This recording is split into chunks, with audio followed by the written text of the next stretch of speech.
Okay, there you can see that last video is uploading. It'll be uploaded in a minute.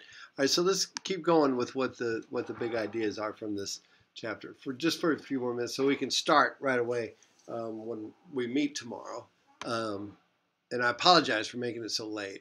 I should have done this sooner, so I don't want to make it too big, too much stuff, because we can do a lot of stuff in class, but so remember, you might be given the difference on a quiz, the difference between average distance and average, or the distance and the displacement. All right, now another idea is speed and velocity. Okay, so I want to make sure now. Average speed is the distance traveled by the time required to cover the distance. So the average speed, big difference. Speed is a scalar. It is not a vector. It's given in meters per second, so you get the distance divided by the total time. Total distance divided by total time gives me average speed. Okay? I want to make sure you understand that. That average speed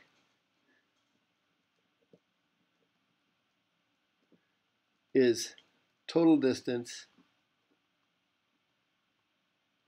divided by total time. So let's take a look at this problem here. Let's say I did this hike. I did this hike in, I could probably do it in 20 minutes. Okay, so for this one, the total distance, 20 minutes, is the time, which would equal, now, it's got to be in seconds. It's got to be in meters per second. So my average speed, so the total distance that I did for the hike was equal to 2,400 meters. The time was 20 minutes, which equals 1,200 seconds, right? All right, so I've got 2,400 meters divided by 1,200 seconds. So the total time that it took me to do that, so my average speed is equal to 2.0 meters per second. Now, let's look at what my average velocity was. My average velocity is the resultant vector divided by the total time. So the average velocity, which is a vector, is equal to the 850 meters divided by 1,200 seconds, which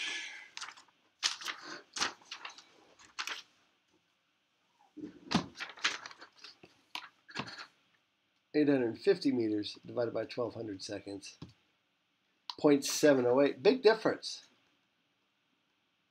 Meters per second. And the angle would be, whatever this angle was, whatever that angle was. It looks quite a bit, I guess I could calculate what that is.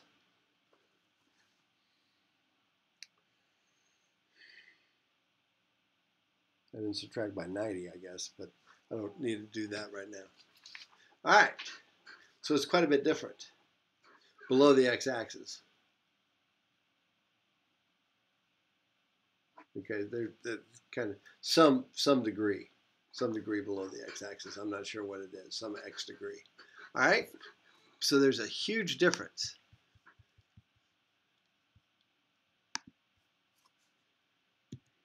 All right, so despite how far does the jogger run in 1.5 hours if his average speed is 2.22 meters per second? Okay, so his average speed. So we're just looking at his total distance. Okay, so we just take his average speed times his elapsed time, and that would give us 12,000 meters. Okay, average velocity is the displacement by the elapsed time. That's what I was trying to do. So it's delta x over delta t. Okay, Andy Green in the car thrust SSC set a world record of 341 meters per second in 1997. To establish such a record, the driver makes 2 runs to the course, 1 in each direction, to nullify wind effects. From the data, determine the average velocity of each run. Okay, so this is interesting. The average velocity of each run, 1,609 meters. So let's do this. This will be fun. Did they do it for us? Yes. Okay. 1609 and negative 16. So here's his 2 times. So they went ahead and did it for us, which is nice. So they did his displacement the first way is positive 1600, which would be positive 339.5 meters per second. And then his velocity coming back, notice it's got a direction, 2 dimensions, negative 1609 divided by 4.65. It's negative 342 meters per second. His average speed is 0. His average speed is 0 because his total average velocity would be 0. His average speed, of course, is the total distance would be 3218 divided by these 2 times also. Okay, so added together. That would be his average speed. His average velocity is 0 because he starts and he finishes with the 2 things in the same spot, so his displacement was 0. Okay, as the car moves direction in the instant of time, this is the derivative basically. All right, so now we'll talk about acceleration. Okay, so for tomorrow when we start class, I want you to know the difference. I want you to know for the quiz, I want you to know the difference between total distance and displacement. And I want you to know the difference between average speed. So here, let me write it down. So for the quiz tomorrow, here's the big ideas. Total distance versus displacement. Maybe even give me a definition of displacement, which the definition is delta x is x final minus x initial. See, that's a straight line. The difference between average speed versus average velocity.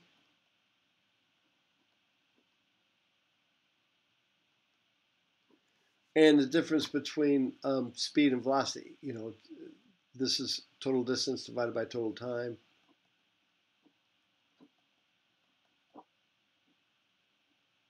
And this is displacement divided by time. Okay?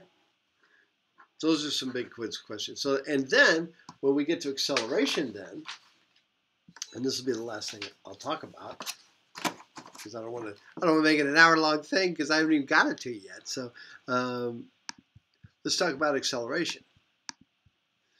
Acceleration, on the other hand, acceleration is this.